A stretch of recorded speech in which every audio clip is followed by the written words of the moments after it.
to be part-time pastors for a full-time ministry. He thinks the church has work to do to stay viable. People don't turn to the church as much as they used to.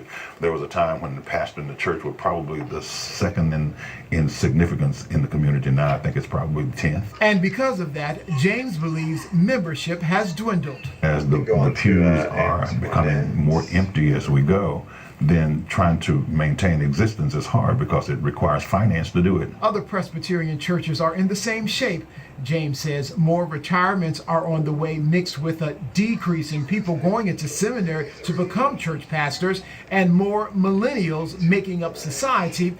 The traditional Presbyterian church has to come up to the 21st century, especially if they want to attract younger people. They think in a much different way, but I think they're looking for the same things that all of us are looking for. They just have a different way of trying to find it. The Presbyterian Church is addressing the void.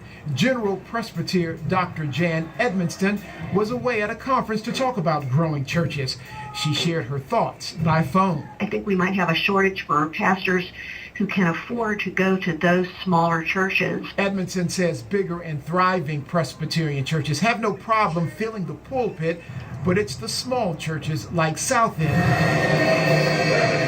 that are in need. She says Presbyterian preachers are forced to adjust their method but keep the same message. For preachers having to preach to people who maybe don't know the Bible stories as well as the people who know them very well. We're having to teach pastors how to preach to those diverse congregations. Antoinette Murphy works at South End Presbyterian. She is also a member.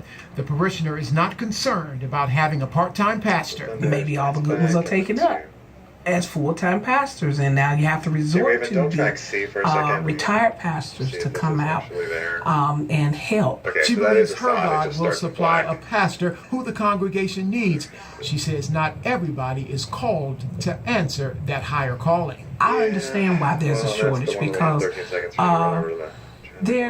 it's a unique responsibility. The pastor may be part-time, but he is ready to do what it takes. We found ourselves in a place where we must open ourselves to recreate ourselves. The pastor believes to increase membership in order to attract new pastors, the church must stand out. Find out new ways to address what's going on around us and become even more instrumental and vocal about what's going on in the society that's around the church. While the Presbyterian Church goes through a transition to remain relevant and get new leaders, Pastor James has this message. Don't give up on the church, because I still believe that in the final analysis, the church will have the best answer. And hopefully part of the answer is finding pastors one church at a time.